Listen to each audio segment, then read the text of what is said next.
You're listening to Criticaleye's Inspiring Leaders podcast.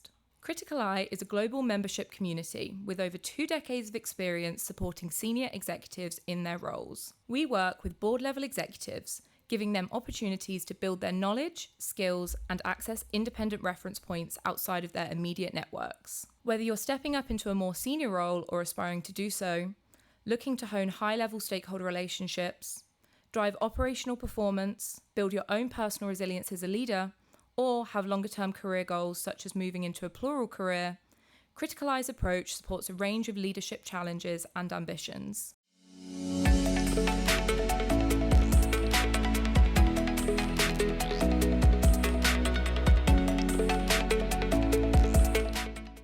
Hello and welcome to this episode of Criticaleye's Inspiring Leaders podcast. I'm Bridgette Hall, Senior Editor here at Criticaleye, and today I'm delighted to welcome Sean Latus, CEO of Calisen, to the podcast. Sean, welcome. Thank you. Yeah. Today we're going to discuss a lot about your journey in terms of stepping up to Group CEO, but I thought maybe just for the listeners, it might help to tell us a little bit about Calisen as a business. And it's had a very, let's say, busy couple of years. So let's put that context right at the top of the podcast, and then I want to dive into a little bit more detail about your career. Yeah, sure. Look, Calisen's a big company. You know, it's a £4 billion plus FTSE top FTSE 250 company. We have been listed. We're currently privately owned by private equity. You know, what we do is we install, own, and operate what I would call smaller scale net zero assets. So that's smart meters, EV chargers, heat pumps, solar, battery, etc. for consumers, domestic premises, and small and medium-sized businesses. Most people wouldn't know, but your smart meter at home or your meter at home is probably owned by a company like ours. In fact, 2 out of every 5 smart meters will be a Calisen-owned asset, so we are in a lot of people's houses. We have a national workforce of engineers going in and out of houses. We still read meters and maintain meters as well, so we're in a house every 2 or 3 seconds, so we have huge reach as well. So it's a big national organisation. I think because we're privately owned, we tend not to be very well known, but hopefully you might have seen our vans up and down the streets. Yeah, thank you for giving us that context. Now I want to hear a little bit about you. When did you become CEO, and what was your kind of career journey to get to that point? Yeah, look, I've been in the business 11 years. I've been CEO for the last 4 years. Just to give you an idea of journey, whilst at Calisen, when I joined, I think I was employee number 25, and I think we're about 1,800 people now. So our growth has been pretty substantial over that time. I came in as Chief Investment Officer. We went through, as I said, we were owned by KKR. In one of our gestations, we did a listing, did an IPO. And I took the company through the IPO as CFO. So I went from Chief Investment Officer to CFO whilst we were listed. We were subsequently taken private again by infra investors. And at that point in that change of shareholder, my CEO became chair and I took up the role of CEO. So that was 4 years ago. My career over the longer term has mainly involved infrastructure. So I've been involved in either in banking, advising clients on raising money to build big infrastructure globally. So I've worked all over the world, or I've worked in private equity on the company side, borrowing money to build infrastructure. And that could be roads, bridges, railways, airports, ports, schools, hospitals, and now, you know, critically important infrastructure such as smart metering. You might not think about metering as infrastructure. In an individual case, you know, a meter is a few £100 to get installed, but we have, you know, in excess of 50 million meters. There's in excess of 50 million meters in the UK. So that's a huge infrastructure undertaking, multi-billion pound infrastructure. So that's what I found myself doing over the last few years. When you started your career, did you always think or want to be a CEO? No, definitely not.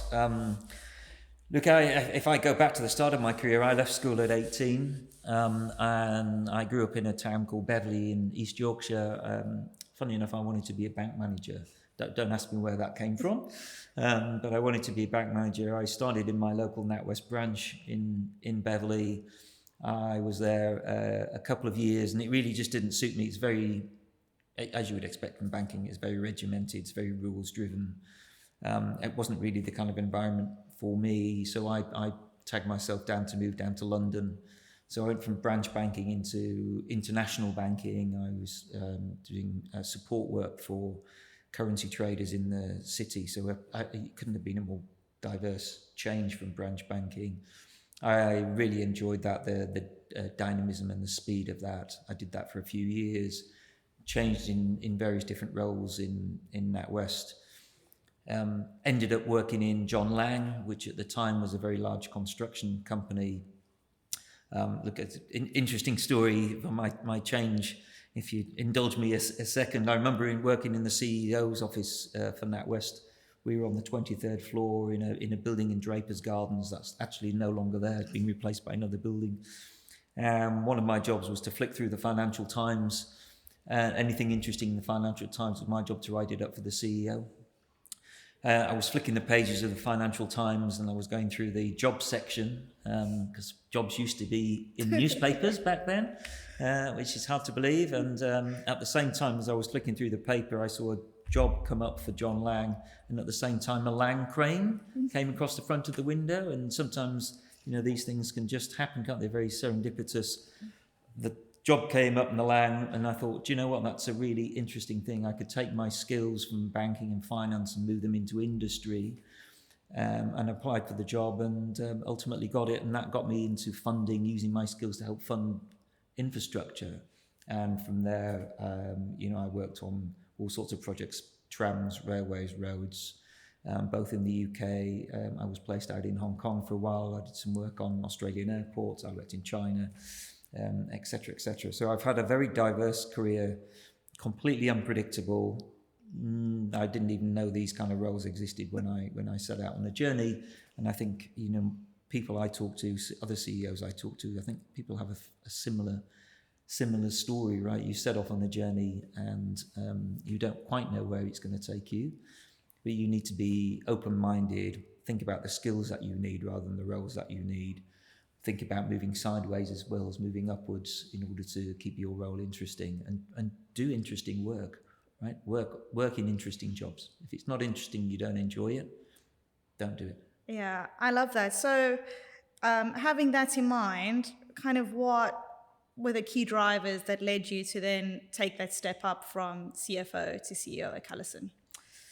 It's a good question. I've worked in a number of roles where I've been the number two to a CEO for some time in various different industries.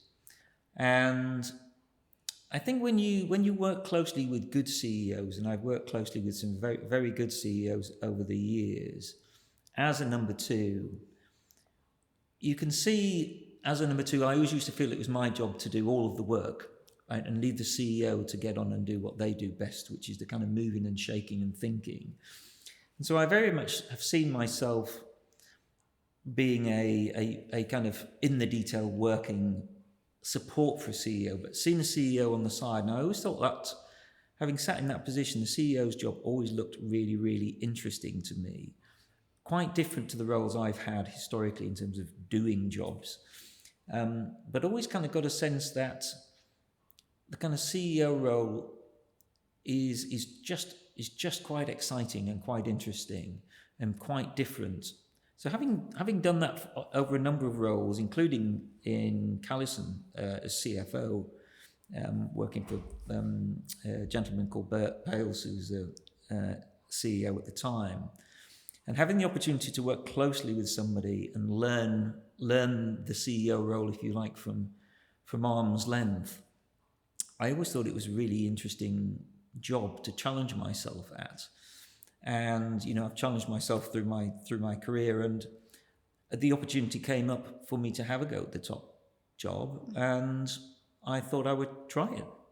Yeah, sometimes you just have to back yourself, right? You just have to back yourself. Yeah, I mean, what I would say is it's not for everybody. And I have this conversation quite often as well, right? The CEO job is quite a different job compared to any other I've ever done.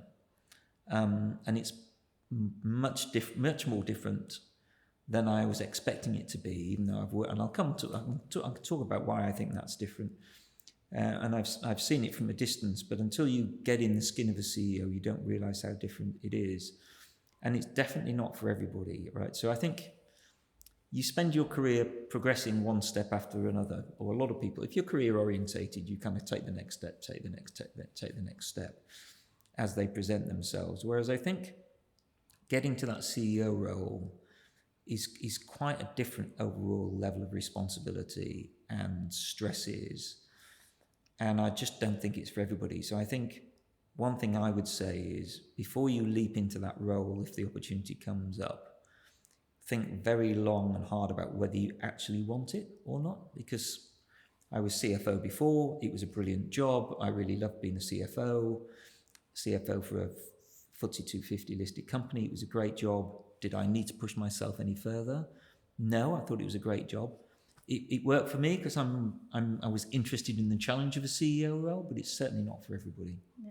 Did you have any doubts? Yes, I did have doubts. Not doubts on whether I wanted to do the role or not. I was always convinced I wanted to try the role. You know, as I say, if you work as number two, you spend a long time with your hand on the steering wheel from the passenger seat, trying to steer a vehicle. And I enjoyed that to a certain extent, but eventually you just want to get hold of the steering wheel in full and drive the car where you want to drive the car. And so I always wanted to really try that. I think the doubts in my mind come from when you actually get the role and you realize how different it is.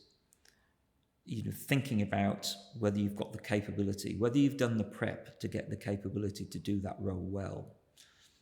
And I don't think you can ever get enough prep for the CEO role. I think ultimately, if you fancy it, you have to give it a try. And you have to learn quite a lot on the job. Now, I spend a lot of time, working with CEOs, going on courses, trying to learn as much as I can about what that role looks like. Working closely with good CEOs is probably the best way to get that experience. And you absolutely need to do that with your eyes wide open and listen as much as you can. I remember a great piece of advice that Bert gave me was, look, the difference about being a CEO is you have to learn to do nothing. You have to learn to give yourself the space to think. You'll have an executive team supporting you, but you'll have nobody really doing work for you. You have to let go of everything. And I didn't really realize what that meant until I actually took the role on and got in the skin of it and realized how true that is. And as much as I can say, I can give people the same advice, you have to work out what that means when you live it yourself. But it's an experience you have to live rather than can learn. But I would definitely recommend doing as much research as possible. Yeah, I wanted to ask in terms of like those big shifts in responsibilities now, like you said in the beginning, going from being in the details to being a bit of a mover and shaker.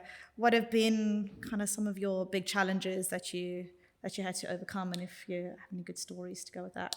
Look, I think being a CFO and transferring from a CFO to a CEO, I think is particularly difficult. If I reflect on it, I think that's probably you get a lot of CFOs transitioning into CEO roles, which I think is quite interesting because I think it's probably the most difficult shift if I think about other C-suite executives. And the reason I say that is, as CFO, it's your responsibility to really understand what's going on in the business, nuts and bolts. You really want to understand everything that's going on. And, CFO, everything came through my desk. Because everything's got something to do with the numbers. So all issues come to your desk, or planning comes to your desk. People talk to you a lot more. You're much more engaged directly with the workforce in terms of how things are operating, where problems arise, how we deal with them. So that day-to-day CFO in the detail, really understanding how the business works, nuts and bolts, that is your role as a CFO. When I transitioned to CEO, I didn't immediately have a CFO. I had to go, and that was the first job I had to go and recruit, right? Because I displaced myself. And therefore, initially, I was trying to do both roles. Everything was still coming over my desk as CFO. I was in the detail of the numbers. Whereas as a CEO, what you really need to do is get away from the detail. The last thing you want is the detail. You step away from it. You need to get up a level. You need to take a helicopter view. You need to spend all of your time with employees. You need to spend your time with customers. You need to spend your time with shareholders. And it's a different role. It's a very different role. And you cannot do them both. And they're very, very different. So the first thing I learned was, look, you need an excellent CFO to take things away from you. And then what's difficult, as a former CFO, what's difficult is letting go, because you end up being a bit of a control freak, I think, as a CFO, probably rightly. And you have to let go of all of that to give yourself the time and the thinking space to be a CEO. Is there a big kind of a mindset shift around, I think, as a CFO, like a big part of it is looking at risk and being a bit more conservative, and then as a CEO, maybe you're expected to be a little bit less risk adverse. Is that like a difficult thing to get your mind around? I didn't find that challenging, actually, but it's true, right? It's true. You need a good, I think a relationship between the CEO and the chair is a really important one, and the relationship between the CEO and the CFO is a really important one.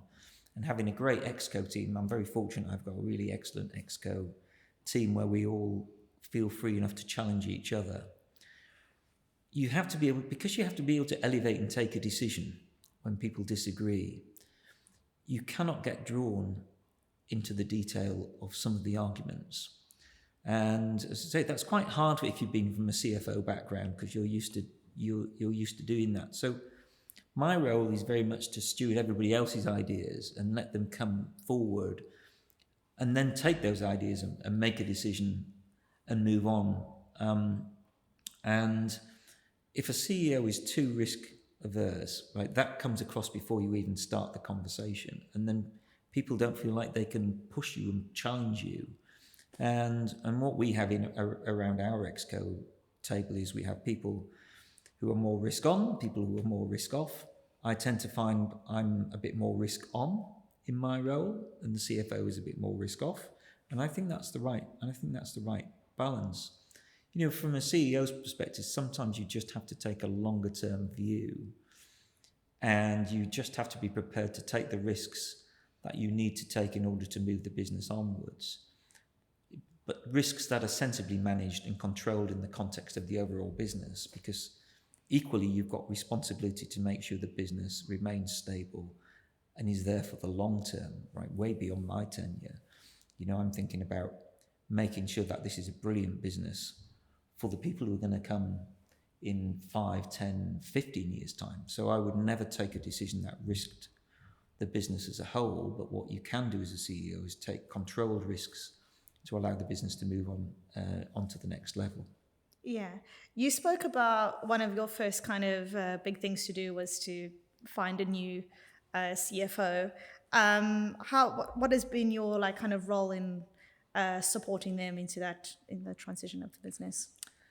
Look, I think it's a bit of a poison chalice coming to work as a CFO for a CEO who was previously the CFO. Brandon, who's my CFO, I'm sure he'll have his own stories, right? But it's probably the worst thing, because you're stepping into a role where the CEO already knows all the detail, right? Because they're previously the CFO, and everybody's used to going to them.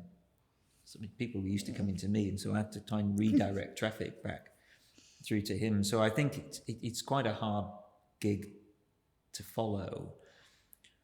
What I'm able to do, I hope, is just let go of things and give them the delegated power and push things that he needs to do as CFO onto his job.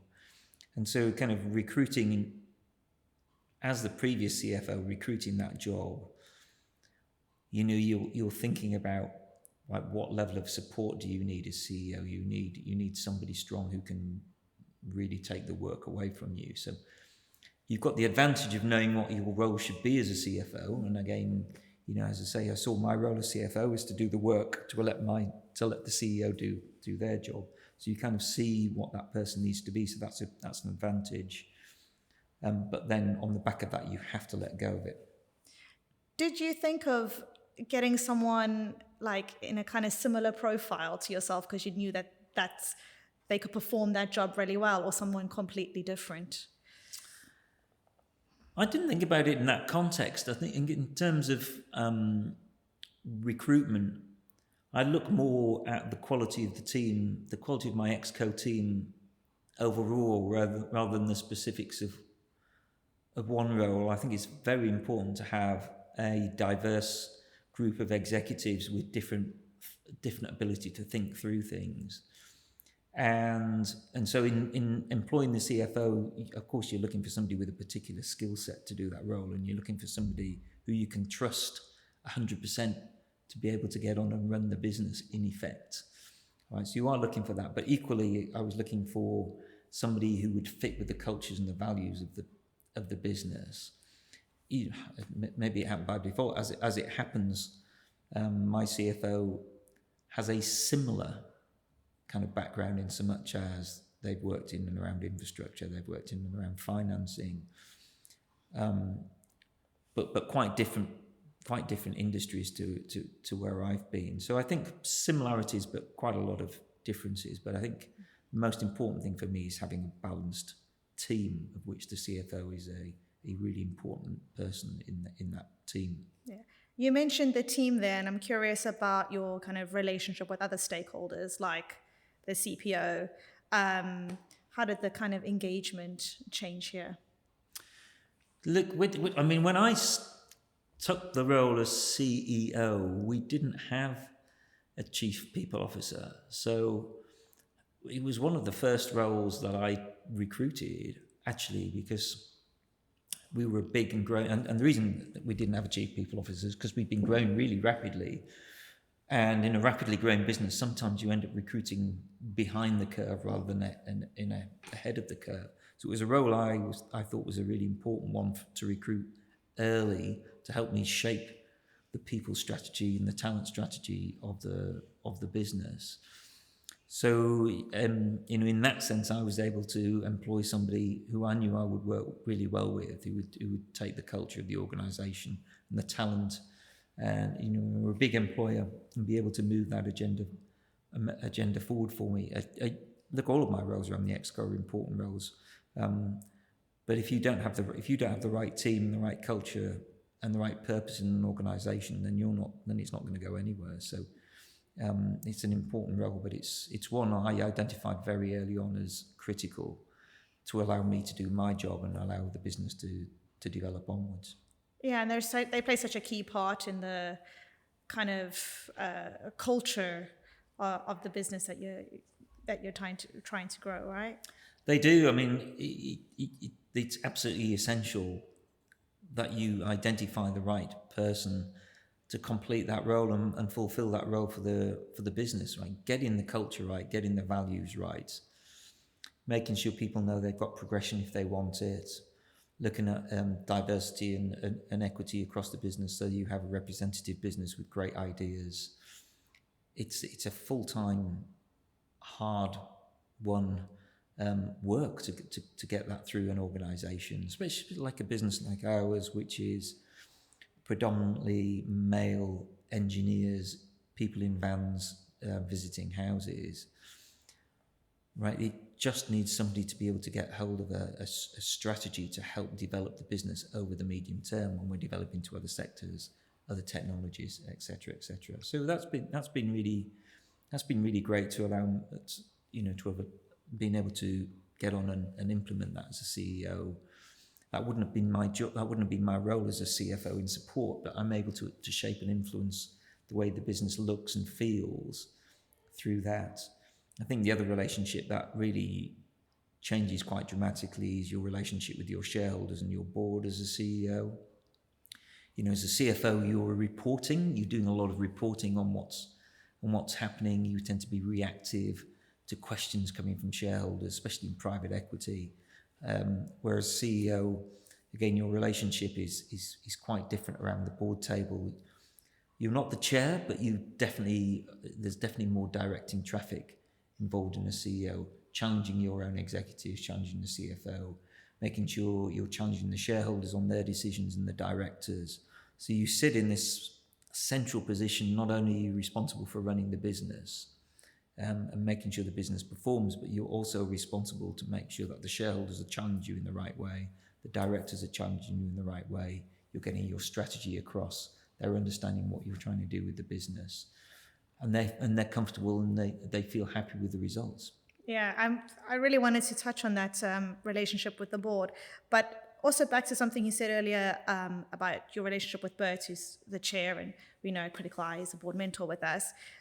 Because he was your previous CEO, now he's your chair. How's that did that help because you already had that trust, you understand each other's, what makes you tick, or? I think the most important thing about a CEO's relationship with the chair is that you trust each other. And you could imagine some difficulties as a CEO with the chair who was previously the CEO, right? You can imagine all the difficulties that might arise out of that relationship. But actually, what was important is because we had a long-term trusting relationship, we were able to have a really open conversation about how we were going to move the company forwards. Me stepping into the role and him stepping into the role as chair. And so we could have that really honest and open conversation at the outset. And then that conversation continued. What you really want is a very good critical friend in the chair's role, somebody who can hold you to account in private and really challenge your thinking, because you can't do that in public as a CEO, as the figurehead. You need somebody you can trust, who can really prod and poke you, and you don't feel offended by it, and you can have those confidential conversations. And then somebody who can help you with the board, and I don't mean kind of help influence the board. I mean, take the board's view and can synthesize it in a way that they can have a conversation with you as a CEO to make things different. So I would say the most important relationship, or the most important thing about the relationship with the chair, is that one of trust and understanding. And I don't think it really matters whether they're previously CEO or not.